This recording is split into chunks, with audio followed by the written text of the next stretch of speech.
Jornal Nacional. Boa noite. Boa noite. A economia encolhe de novo em 2016. 3,6%. O ministro da Fazenda diz que é espelho retrovisor, o resultado de políticas que levaram o país à pior crise da história. E que os indicadores atuais em que o Brasil volta a crescer. O senador Valdir Raupp, do PMDB de Rondônia, é réu na Lava Jato. Um delator diz que a Odebrecht desembolsou mais de 3 bilhões de dólares em Caixa 2 de 2006 a 2014. O Wikileaks acusa os Estados Unidos de espionarem cidadãos em mensagens de celular e até em TVs conectadas à internet. O presidente americano Donald Trump apresenta o projeto de reforma da saúde para substituir o maior símbolo do governo Obama. E o Rock in Rio anuncia atrações de uma noite especial do festival. O Jornal Nacional está começando.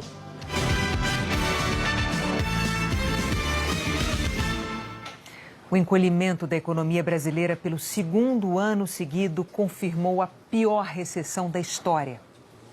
O tempo passou e não trouxe o alívio que o brasileiro esperava. Como é que foi 2016? Péssimo, né? Péssimo. Péssimo. Ruim.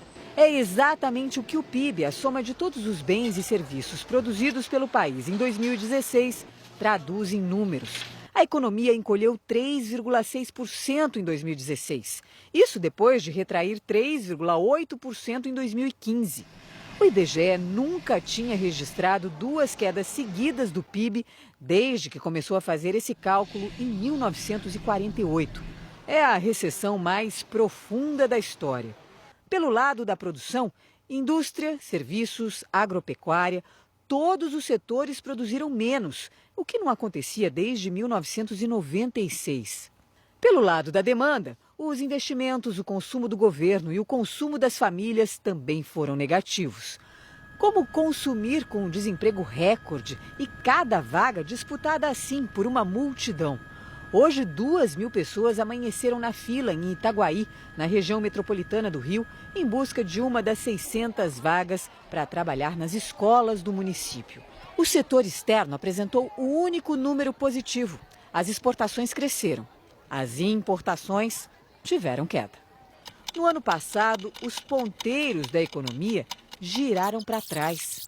É como se o país tivesse voltado no tempo. No último trimestre de 2016, a economia recuou para o mesmo nível de 2010. No calendário econômico, é como se 2011, 12, 13, 14, 15 nem tivessem existido.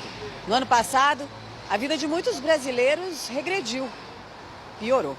A história do Henrico e da Fernanda representa a de muitos brasileiros.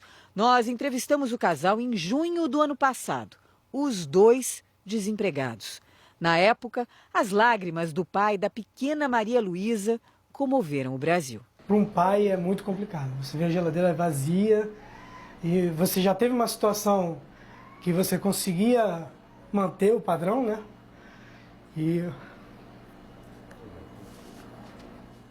Em novembro do ano passado, o João Luiz também foi personagem da crise aqui no Jornal Nacional. Caso de um empresário que decidiu parar de investir. O plano era expandir a padaria. Comprei 3 máquinas, devolvi 2 e fiquei com uma que colocamos lá. O que será que aconteceu com esses brasileiros? Encontramos o Henrico chegando no novo emprego. O bancário virou inspetor de escola, mas o trabalho só apareceu depois da reportagem. Não dá ainda para caminhar tranquilo, não tem como. A mulher dele continua desempregada. E hoje o salário do Henrico é menos da metade do que ele ganhava no banco.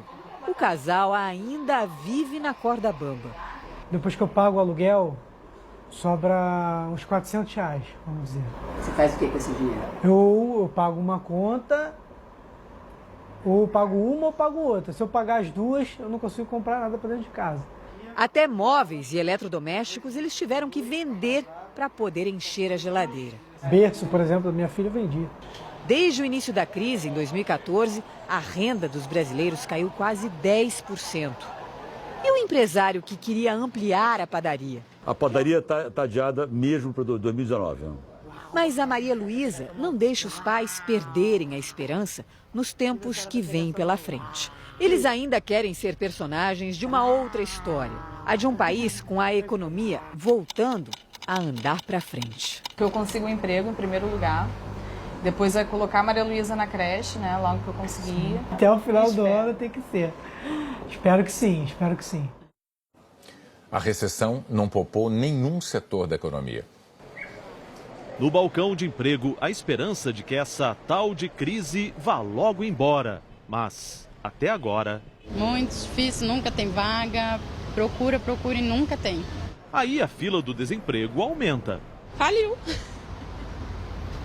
Aí todo mundo vai pra rua.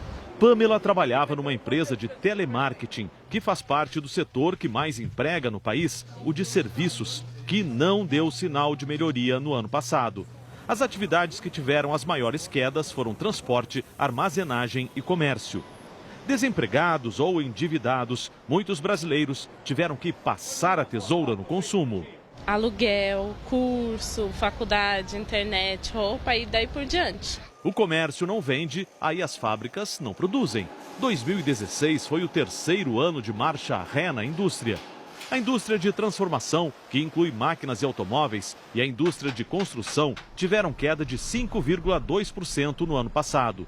O dado positivo veio da produção de eletricidade e gás, água, esgoto e limpeza urbana. Crescimento de quase 5%. Se a economia brasileira fosse um prédio de 100 andares, nós teríamos descido 7, rapidamente, de elevador. Foi mais ou menos essa a queda do Produto Interno Bruto nos últimos 2 anos. Agora, fica um pouco mais difícil subir por causa da redução nos investimentos em 2015 e 2016. São as máquinas, a infraestrutura e com pouco investimento deve demorar um pouco para voltar lá para cima. Quem não investe não cresce. Nós temos que investir em infraestrutura, em educação, em tecnologia para ter ganhos de produtividade. Num ranking com 38 países que publicaram seus resultados até agora e que representam 80% da economia mundial, o Brasil aparece na última posição, atrás da Grécia. E só o Brasil teve PIB negativo. Para o professor Simão Silber, o país está colhendo os frutos de uma política econômica que desorganizou a economia e começou no segundo semestre de 2011. A hora em que o governo começa a interferir no câmbio, no preço da energia elétrica, no preço do barril do petróleo, tá certo? No preço da eletricidade aqui no Brasil, não permite o setor privado investir com uma certa rentabilidade, gastar desbragadamente, tudo isso foi criando um clima em que o Brasil, não se esqueçam, em 2015 até perdeu o grau de investimento, uma coisa que a gente demorou décadas para conseguir, rapidamente a gente perdeu. Então foi, eu chamaria, uma enorme barbeiragem macroeconômica, porque se tem um país viável no mundo, chama-se Brasil, com tudo para dar certo, mas se você tiver uma política econômica tenebrosa, dá errado. A agropecuária também teve um ano péssimo. Em 2016 nós tivemos um período muito grande de seca aqui no Mato Grosso e a produtividade não foi das melhores. Mas nos últimos 3 meses de 2016, o cenário mudou e houve até um crescimento. É que o tempo ajudou durante a plantação das safras de soja e outras culturas no final do ano passado. Os produtores investiram em máquinas, sementes e adubo. Esse ano a gente está conseguindo produtividades bem mais altas, em torno de 15% a 20% a mais que o ano passado. Então a gente espera uma colheita bem mais aprazível e bem melhor a colheita. Já quem mora nas cidades conta com a boa e velha esperança. Você espera que a crise passe logo? Já é para ter passado, ó. Já é para ter acabado a crise. O ministro da Fazenda, Henrique Meirelles, responsabilizou o governo anterior pelas políticas econômicas que levaram à pior crise da história e admitiu a possibilidade de aumentar imposto para fechar as contas.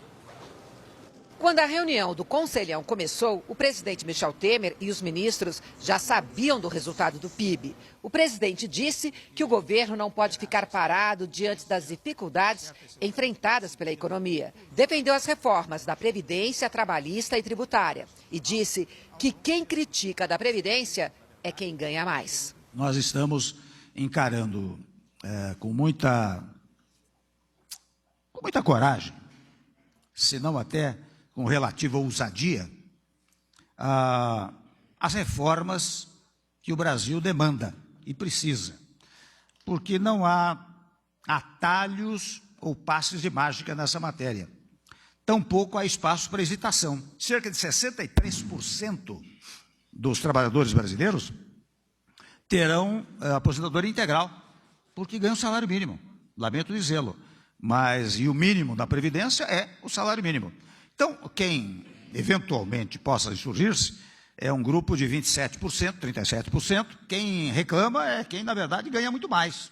Sem dar detalhes, Temer disse que vai enviar ao Congresso medidas provisórias para simplificar as regras do PIS, o Programa de Integração Social, da COFINS, a contribuição para o financiamento da Seguridade Social e do ICMS, o Imposto sobre Circulação de Mercadorias e Serviços.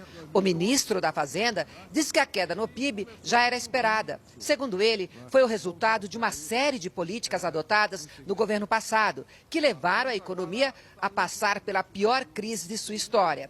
Mas o Brasil está num processo de saída desta crise e de volta à normalidade. Isso é espelho no retrovisor, né?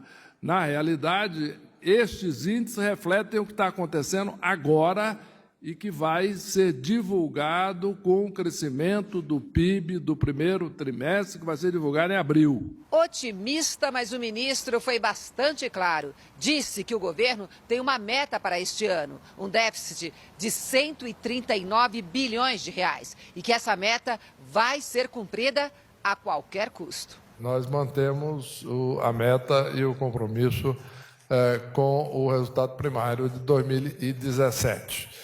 E, como eu disse, será tomada a medida necessária para isso, seja redução de despesas, seja aumento de impostos no limite. No início da tarde, Temer voltou a se reunir com ministros para anunciar medidas que, segundo ele, vão garantir a retomada do crescimento. São 55 projetos de concessão e 14 de saneamento, estaduais e municipais. A lista inclui portos, ferrovias, rodovias, linhas de transmissão de energia elétrica e empresas de saneamento. Obras novas, mas também prorrogação e renovação de contratos. Investimentos que, segundo o governo, podem passar de 45 bilhões de reais. Os ministros não conseguiram detalhar quanto será de fato investido esse ano e nem quanto será da iniciativa privada. O presidente da Confederação Nacional da Indústria elogiou as medidas. Os projetos são muito importantes, despertam o interesse de investidores estrangeiros que estão interessados nessas possibilidades, tanto na questão de rodovia, ferrovia, aeroportos, petróleo e gás. Isso tudo é muito importante. É através da infraestrutura que nós podemos fazer o país crescer mais rapidamente, gerar mais emprego e empregos de qualidade. A seguir, um delator diz que a Odebrecht desembolsou mais de 3 bilhões de dólares em pagamentos ilícitos. O Supremo aceita a denúncia contra o senador Waldir Raupp por receber propina como doação legal. Prepare-se para dirigir o Renault Captur, agora fabricado aqui, no Brasil. Com design europeu, pintura Biton e tantas combinações de cores que todo mundo se apaixonou pelo carro. Se você ainda não conhece o design do SUV mais desejado da Europa, vá até uma concessionária Renault e faça o test drive. Vai ser design à primeira vista. Acesse renaultcaptur.com.br. Descubra o Captur e redescubra a Renault. Eu só tomo Proibida. Sabe por quê? A Proibida é gostosa demais. Aprecie com moderação. Magnólia acredita que Tião mandou matar Isabela e quer incriminar o marido. Você não passou os últimos meses jurando de pé junto que você não é Isabela? A diferença é que agora você vai procurar o Tião Bezerra e dizer para ele que a Marina é um disfarce. E que você é mesmo a Isabela. Hoje. Você acha que o Tião vai abrir o jogo pra mim? O elemento surpresa desarma as pessoas. Você vai conseguir tirar o que você quiser do Tião. A lei do amor.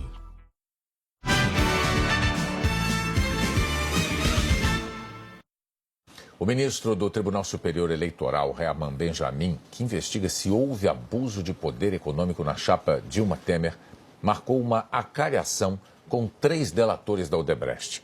O ex-presidente do grupo, Marcelo, e os ex-executivos Gilberto Mascarenhas e Cláudio Melo Filho. A acariação está marcada para a próxima sexta-feira. Ela será feita por videoconferência, ou seja, cada delator participará das cidades onde residem, ou no caso de Marcelo Odebrecht, de onde está preso. Segundo a TV Globo apurou com diversas fontes, a acariação pode ter sido motivada por depoimentos conflitantes dados por Marcelo Odebrecht e outros ex-executivos da empreiteira. Uma destas contradições é sobre o jantar no Palácio do Jaburu em 2014, quando foi discutido o apoio financeiro da Odebrecht para campanhas do PMDB. Em seu depoimento ao ministro do TSE, Herman Benjamin, o ex-diretor de Relações Institucionais da Odebrecht, Cláudio Melo Filho, confirmou o que já tinha dito em seu acordo de delação premiada, que veio a público em dezembro. Ele afirmou que neste jantar, Temer solicitou direta e pessoalmente a Marcelo Odebrecht apoio financeiro para as campanhas do PMDB em 2014. Cláudio Melo disse também que, considerando o fato de Temer ser o vice-presidente na época e presidente do partido, Marcelo Odebrecht acertou o pagamento de 10 milhões de reais. No depoimento de ontem ao TSE, Cláudio Melo deu mais detalhes sobre este jantar. Disse que após o pedido de Temer por apoio financeiro ao PMDB, Marcelo Odebrecht ofereceu 10 milhões e sugeriu que este dinheiro fosse todo destinado para a campanha de Paulo Scaff ao governo de São Paulo. Segundo ele, houve discordâncias entre os presentes, que consideraram que o apoio deveria ser dividido entre outros candidatos do PMDB. Marcelo Odebrecht, ainda na versão de Cláudio Melo, teria proposto então que 6 milhões fossem para Paulo Scaff e 4 milhões para outros candidatos a critério do PMDB. Na semana passada, em depoimento ao Tribunal Superior Eleitoral, Marcelo confirmou o jantar, mas, diferentemente do que disse Cláudio Melo, afirmou que não tratou de valores diretamente com o então vice-presidente Michel Temer. O valor e a divisão do dinheiro entre os candidatos teriam sido acertados, segundo Marcelo Odebrecht, em uma outra conversa entre o ministro licenciado Eliseu Padilha e o ex-diretor da Odebrecht, Cláudio Melo, sem a presença de Temer. A acariação poderia esclarecer quem está falando a verdade, Marcelo Odebrecht ou Cláudio Melo Filho. Ontem, outros 2 delatores da Odebrecht prestaram depoimento ao Tribunal Superior Eleitoral. Segundo as mesmas fontes ouvidas pela TV Globo, Gilberto Mascarenhas da Silva Filho, que comandou o setor de operações estruturadas da Odebrecht, conhecido como o Departamento de Propina, revelou ao ministro Herman Benjamin que o departamento movimentou 3 bilhões e 300 milhões de dólares entre 2006 e 2014. Segundo Gilberto, parte desse dinheiro foi para pagar propina no exterior, em países africanos e latinos, onde a Odebrecht fez obras. Gilberto confirmou ainda ter repassado 16 milhões de reais para a mulher e sócia do marqueteiro do PT, João Santana, Mônica Moura, cujo codinome ele confirmou ser Feira. Ele disse que nunca se falou na empresa a que se referia este dinheiro, mas que todos sabiam que era ano de eleição. Afirmou ainda que na lista de codinomes de políticos ajudados pela Odebrecht, o ex-presidente Lula era chamado de amigo. O ex-diretor Alexandrino de Alencar, que também era uma ponte com políticos, falou do repasse de dinheiro da Odebrecht aos partidos que deram apoio à chapa Dilma Temer em 2014. Segundo ele, a Odebrecht, a pedido do PT, repassou cerca de 30 milhões de reais de Caixa 2 para 5 partidos: o PDT, PCdoB, PP, PRB e PROS. Disse ainda que cuidou pessoalmente do repasse para o PCdoB, PRB e PROS, e que destinou 7 milhões de reais para cada um. Segundo Alexandrino, o atual ministro da Indústria e Comércio, Marcos Pereira, que era presidente do PRB, era um dos operadores do partido para o recebimento desse dinheiro. Pelo PCdoB, o operador foi o ex-vereador e deputado estadual por Goiás, Fábio Tokarski, que já foi assessor de Guido Mantega no Ministério da Fazenda e trabalha desde 2015 no gabinete do deputado Orlando Silva, do PCdoB. No PROS, o próprio presidente Eurípides Júnior teria feito essa operação, segundo Alexandrino. Na semana passada, outro delator, Fernando Reis, que era presidente da Odebrecht Ambiental, já tinha dito que pagou 4 milhões de reais ao PDT dentro do mesmo esquema de compra de apoio. O ministro Herman Benjamin deu prazo de 48 horas para que os ex-executivos da Odebrecht apresentem documentos que comprovem as informações que deram nos depoimentos e pediu ao juiz Sérgio Moro que compartilhe informações de processos da Lava Jato para serem usadas na ação no TSE. A assessoria do presidente Michel Temer disse que ele não tratou de valores durante o jantar com Marcelo Odebrecht. O PMDB afirmou que todos os pedidos de financiamento de campanha foram feitos dentro da lei e as contas do partido aprovadas pela Justiça Eleitoral. Paulo Scaff, que foi candidato ao governo de São Paulo pelo PMDB, disse que as contas de campanha foram declaradas e aprovadas pela Justiça Eleitoral e que nunca pediu nem autorizou que ninguém pedisse em nome dele qualquer contribuição que não fosse regular. O PRB negou que tenha recebido qualquer dinheiro de Caixa 2 da Odebrecht e afirmou que só recebeu doações legais.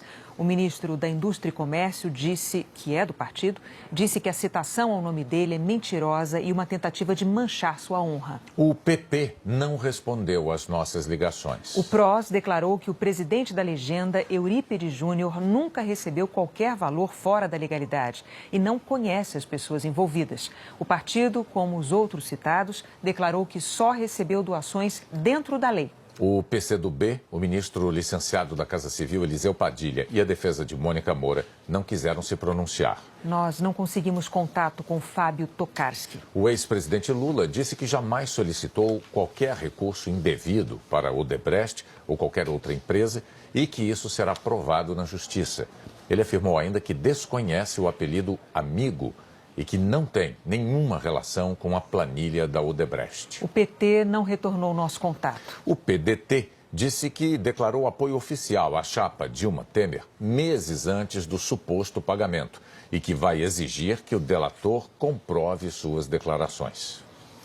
A segunda turma do Supremo Tribunal Federal decidiu que o senador Waldir Raupp, do PMDB, é réu na Lava Jato. O relator, o ministro Luiz Edson Fachin, afirmou que há indícios de recebimento de propina disfarçada de doação oficial. O relator da Lava Jato no Supremo, o ministro Luiz Edson Fachin, explicou que o senador Waldir Raupp, do PMDB, admitiu o recebimento do dinheiro das empreiteiras Queiroz Galvão e Vital Engenharia, R$500 mil. Segundo o senador, as doações foram legais, uma verba oficial para a campanha ao Senado em 2010. Tudo declarado ao Tribunal Regional Eleitoral. Durante as investigações da Lava Jato, partidos políticos têm declarado que todo o dinheiro recebido em campanha foi dentro da lei. PT, PMDB e PSDB têm afirmado que todas as doações que receberam foram declaradas à Justiça Eleitoral. O PROS declarou que todas as doações recebidas nas eleições de 2014 foram declaradas à Justiça Eleitoral. O PRB nega que tenha recebido qualquer dinheiro de Caixa 2 da Odebrecht e afirma que todas as doações foram dentro da lei. O PSD afirmou que desconhece as informações e que as doações foram realizadas de acordo com a legislação. A subprocuradora da República, Ela Vieco, disse que há provas de que a doação foi ilegal. Segundo a Procuradoria-Geral da República, há indícios de pagamento de vantagens ilícitas das empreiteiras em troca de favorecimento em obras da Petrobras. A PGR levou em conta delações premiadas do ex-diretor da Petrobras, Paulo Roberto Costa, e do operador Fernando Baiano, trocas de e-mails de dirigentes das construtoras e telefonemas entre os acusados. 2 assessores do gabinete de Raupp, também denunciados, são apontados como responsáveis pelo recebimento do dinheiro. O ministro Fachin afirmou que há sim indícios de que o senador cometeu os crimes de corrupção passiva e lavagem de dinheiro e que são suficientes para Waldir Raupp virar réu. Concluo que os elementos colhidos durante a investigação também indicam, ao menos em tese, a possibilidade de cometimento do delito de lavagem de dinheiro, correspondente à ocultação e à dissimulação da origem dos valores desviados de contratos da Petrobras, mediante a utilização de mecanismos para dificultar a identificação do denunciado Waldir Raupp como destinatário final das quantias supostamente destinadas à sua campanha. Ricardo Lewandowski e Celso de Mello acompanharam o relator. Gilmar Mendes e Dias Toffoli aceitaram a denúncia, mas somente por um crime, corrupção passiva.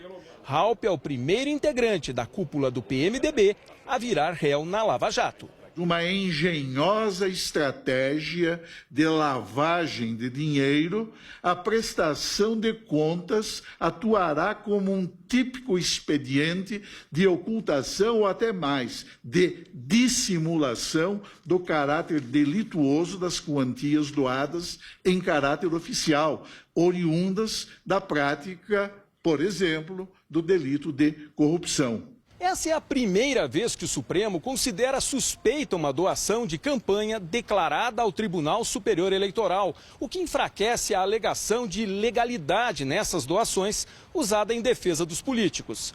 Os ministros deixaram claro, no entanto, que somente no julgamento da ação penal, ainda sem data, será decidido se houve pagamento de propina disfarçada de doação. O senador Waldir Raupp afirmou que respeita a decisão da segunda turma do STF, mas que continua acreditando que contribuição oficial de campanha devidamente declarada não pode ser considerada indício ou prova de ilicitude. O senador afirmou ainda que as contribuições da campanha de 2010 foram feitas ao Diretório Regional do PMDB de Rondônia e aprovadas pelo TRE do Estado. A Vital Engenharia e a Queiroz Galvão não se pronunciaram. Um delator ligado a Andrade Gutierrez reafirmou hoje, em depoimento ao juiz Sérgio Moro, que houve acerto de propina entre o ex-governador do Rio, Sérgio Cabral, e um ex-executivo da empresa dentro da sede do governo fluminense. Cabral é acusado de ter recebido R$2.700.000 em propina da Andrade Gutierrez. Começou a obra e no decorrer dela houve uma reunião. O meu chefe à época, era o Rogério, foi chamado para ter uma contribuição. Reunião com quem? Com o governador do Rio. Quem? Sérgio Cabral. Ah. E o Rogério foi nessa reunião e voltou me dizendo que tinha que ter uma contribuição lá de 1% do valor do nosso contrato. Essa contribuição significa? Uma propina de 1% do contrato. Essa reunião foi aonde, você sabe dizer? O que eu me lembro foi no governo mesmo, no palácio lá. Rogério Nora, que foi citado hoje por Clóvis Primo no depoimento, era o presidente da Andrade Gutierrez na época dos fatos investigados. Rogério Nora também é delator e prestou depoimento hoje. Ele confirmou o pedido de propina no Palácio do Governo do Rio de Janeiro. Nós não conseguimos contato com a defesa de Sérgio Cabral para falar sobre o assunto. O presidente Michel Temer deu posse a 2 novos ministros hoje. Aloysio Nunes Ferreira, do PSDB, assumiu o Ministério das Relações Exteriores no lugar de José Serra, que pediu demissão por problemas de saúde. No Ministério da Justiça, tomou posse Osmar Serralho, do PMDB, no lugar de Alexandre de Moraes, que vai para a vaga de Teori Zavascki no Supremo. Serralho disse que quer manter Leandro Daer da Polícia Federal. Elogiou a PF e afirmou que não vai interferir na Lava Jato. Eu acho que a Operação Lava Jato é uma operação que está sendo conduzida pelo Ministério Público e que o Executivo vai interferir seria afronta a famosa separação de poderes. Nós nos orgulhamos da Polícia Federal, são operações atrás de operações, todas elas no objetivo de fazer com que nós passemos esse país a limpo. E nós é que não iremos atrapalhar esse trabalho profícuo que ela desenvolve.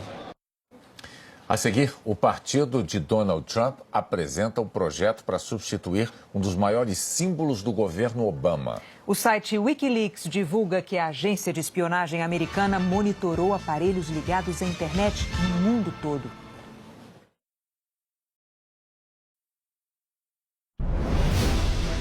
Nem o esforço de Neymar, nem a vontade de Messi, nem a ira de Suárez pararam o ataque latino do pelotão francês. Agora, ou o Barça volta a jogar como Barça, ou o PSG vai fazer história. Amanhã, 15 para as 5 da tarde, Barcelona e Paris Saint-Germain, na luta por uma vaga nas quartas de final da Liga dos Campeões da Europa. Hello, Moto. Novo Moto G com incrível design em alumínio. Um tipo diferente de G, porque diferente é sempre melhor. O diferente fotografa melhor. O diferente carrega mais rápido. O diferente desbloqueia com digital. O diferente tem uma melhor performance. Hello, Moto. Novo Moto G. O design conquista. A performance liberta.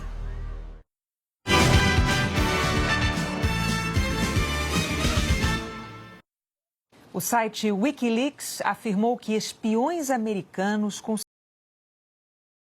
celular, e até TVs conectadas à internet no mundo inteiro. Olha ao seu redor. Qualquer coisa que esteja ligada à internet pode ser uma arma de espionagem da CIA. É o que diz o site Wikileaks, que fez hoje o que diz ser o maior vazamento da história da agência de espionagem americana. São mais de 7.000 páginas, a grande maioria de códigos de computador, que, se forem verdadeiros, revelam como agem os espiões americanos na internet. O porta-voz da CIA se limitou a dizer que a agência não vai comentar. Os documentos dizem que dentro da CIA tem um departamento que é uma fábrica de vírus. Lá dentro, mais de 500 projetos para infectar esses dispositivos eletrônicos ao redor do mundo. Os vírus são chamados de Medusa, Assassino. Viajam no espaço cibernético em busca de telefones celulares, videogames, computadores. Um deles, por exemplo, acaba com uma das últimas seguranças que a gente achava que tinha. Quando você manda uma mensagem usando o aplicativo do celular, ela sai daqui criptografada, que é para que ninguém consiga interceptar no caminho. Só vira uma mensagem de novo quando chega no celular da pessoa para quem você mandou. Ou seja, tô seguro, né? Inocente. Os documentos revelam que os americanos já fizeram um vírus que intercepta essa mensagem mesmo antes dela ser codificada. Os especialistas dizem que os documentos parecem autênticos. E o Wikileaks disse que não publicou nenhuma informação que possa ser usada por criminosos para invadir a privacidade alheia. Foi o Wikileaks que vazou os e-mails da campanha de Hillary Clinton no ano passado. A CIA e a Casa Branca, na época, disseram que ele estava em conluio com os russos para eleger Donald Trump. Agora o site diz que os métodos de espionagem da CIA já se espalharam por aí e que uma guerra virtual pode estar mais perto do que a gente imagina. Os deputados e os senadores americanos passaram o dia discutindo o projeto apresentado por integrantes do Partido Republicano para substituir a reforma da saúde feita pelo ex-presidente Barack Obama. Foi uma das principais promessas de campanha de Donald Trump. A maior economia do mundo não tem um sistema público de saúde. Nos Estados Unidos, com algumas exceções, cada pessoa tem que pagar pelo próprio seguro. Com o plano implantado pelo ex-presidente Barack Obama em 2010, 20 milhões de americanos que não tinham seguro passaram a ter cobertura. O sistema atual, apelidado de Obamacare, obriga todos os americanos a terem seguro de saúde. Quem não tem, paga uma multa. A proposta dos republicanos, que está sendo chamada de Trump Care, acaba com essa obrigatoriedade. Os americanos que não tiverem cobertura não serão penalizados. O Obamacare aumentou o acesso de seguro de saúde para as populações mais pobres e deu redução de impostos de acordo com a renda de cada um, como uma forma de subsidiar os custos. A proposta republicana leva em conta mais do que a renda. Considera a idade para ver quem vai receber mais subsídio do governo. Pelo menos 2 pontos do sistema atual. Os planos de saúde não poderão negar um paciente que já tenha um problema de saúde. E jovens de até 26 anos vão poder continuar como dependentes do plano dos pais. A reforma começará a ser discutida em breve aqui no Congresso e os republicanos esperam aprová-la em abril. Eles terão o apoio do presidente Trump, que hoje disse que a reforma vai diminuir custos, aumentar a competição entre as companhias de seguro e será um tremendo sucesso. Mas os republicanos poderão enfrentar a oposição de outros republicanos. Pelo menos 7 senadores do partido acham que os eleitores dos estados deles... E 7 senadores trabalhando com a oposição democrata são suficientes para barrar ou pelo menos qualquer lei.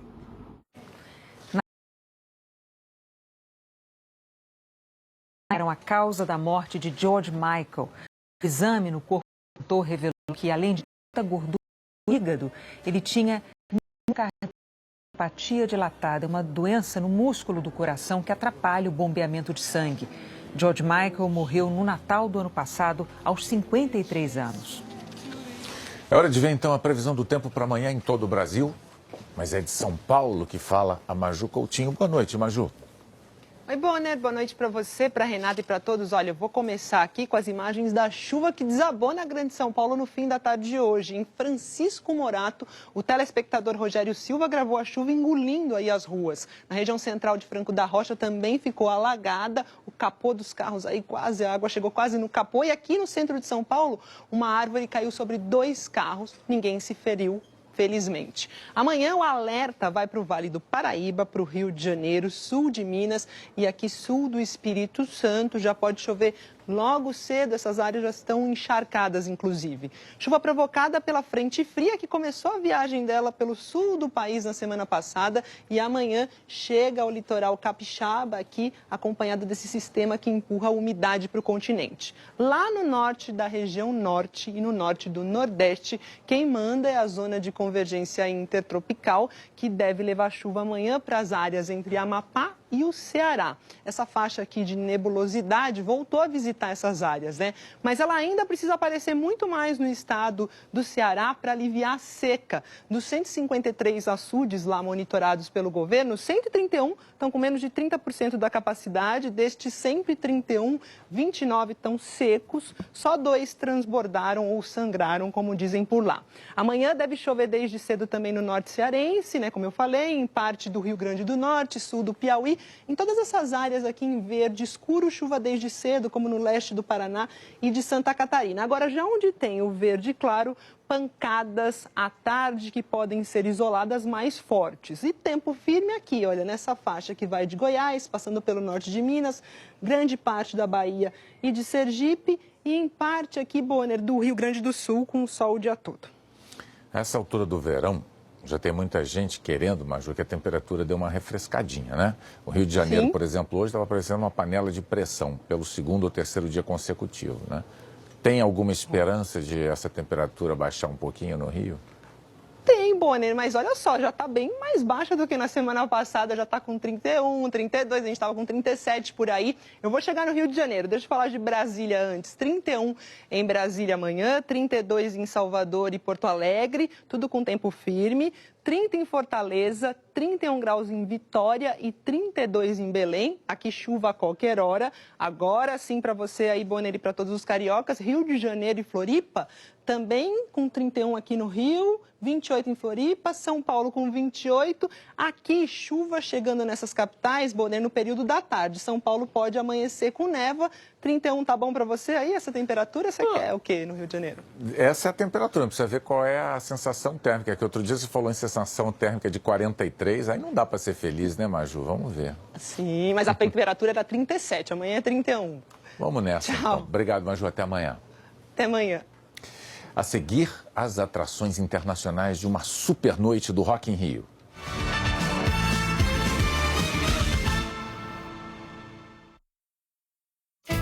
Daqui a pouco. Você acha que o Tião vai abrir o jogo pra mim? O elemento surpresa desarma as pessoas. Você vai conseguir tirar o que você quiser do Tião. A lei do amor.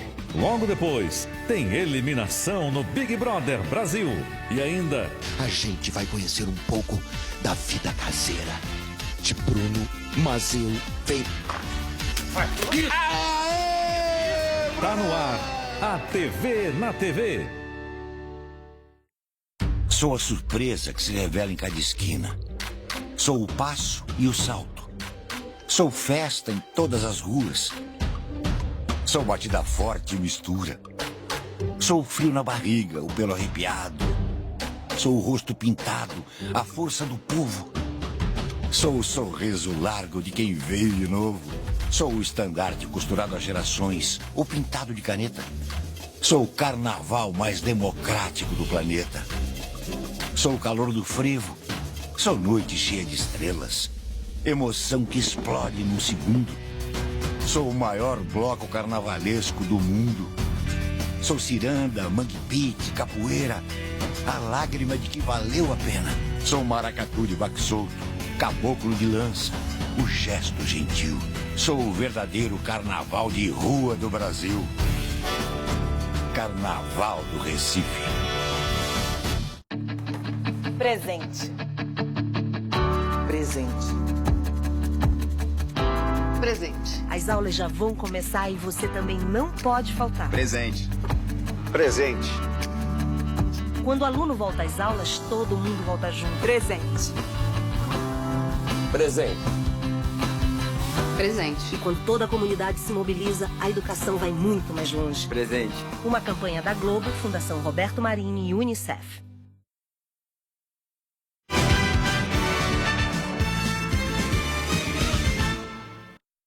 O Barcelona de Neymar, Messi e Suárez vai ter que golear o Paris Saint-Germain amanhã para se manter na Liga dos Campeões da Europa.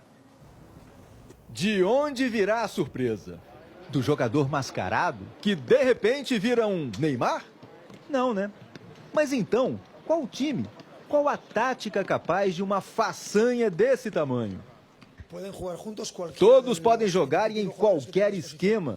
Não vai ser numa entrevista que vou dar pistas para o rival, avisa um irritado e pressionado Luiz Henrique, o técnico do Barcelona, o clube que há 10 anos chega sistematicamente às quartas de final da Liga dos Campeões e agora se vê seriamente ameaçado. Aqueles 4-0 em Paris no jogo de ida obrigam o clube a, no mínimo, repetir o placar para decidir nos pênaltis. É jogar com a obrigação de fazer uma partida épica. É jogar contra a história que jamais registrou uma virada desse tamanho na Liga dos Campeões. Mas quando se tem um trio como aquele, é possível acreditar. O atacante Luis Suárez disse que vai ser um dos jogos mais importantes da carreira dele. Temos que ter paciência. E ninguém mais do que nós, jogadores, completou. Deseja entrar para a história. O PSG, que tem os brasileiros Lucas, Maxwell, Marquinhos e o capitão Thiago Silva, encerrou a preparação no Camp Nou, o local da partida. O espanhol Unai Emery, técnico do time, disse que a confiança que tinha na equipe antes do jogo em Paris é a mesma que tem agora. Aconteça o que acontecer, esse já é um confronto para ser lembrado por muitos anos. E amanhã a Globo transmite esse jogão entre Barcelona e Paris Saint-Germain, logo depois de Vale a Pena Ver de Novo. O Rock in Rio anunciou 2 atrações novas para a edição desse ano. A banda Guns N' Roses, que é veterana do festival, e uma estreante. Esta animação em 3D mostra como será a maior cidade do rock já construída em 32 anos de Rock in Rio. No total, 300 mil metros quadrados de área em parte do espaço onde foi erguido o Parque Olímpico. Além dos palcos já conhecidos, haverá novidades. Uma área gastronômica refrigerada, uma Rock Street inspirada na África e um bairro, o Rock District, com palco para releituras dos grandes clássicos. Em termos de acesso e facilidade ao público, sem dúvida nenhuma, será longe a melhor cidade do rock que a gente já teve alguma vez. Hoje também o Rock in Rio anunciou as 2 últimas atrações principais que fecham a noite de 23 de setembro. Uma delas é um presente que muitos fãs esperam receber desde a primeira edição do festival. Adivinha quem é?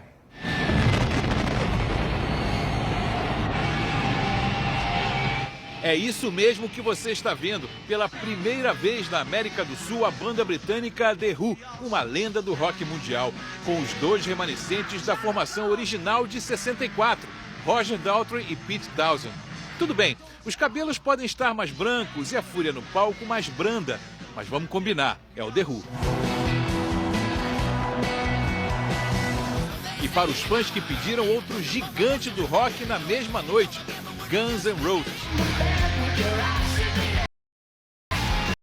Terceiro Rock in Rio de Axl Rose, que traz 2 da formação clássica, o guitarrista Slash e o baixista Duff McKagan. Vai ser uma experiência de troca maravilhosa, um dia absolutamente de celebrar o Rock in Rio no seu melhor.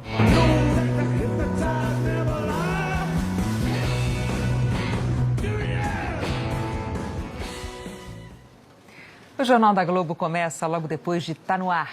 Boa noite. Boa noite, até amanhã.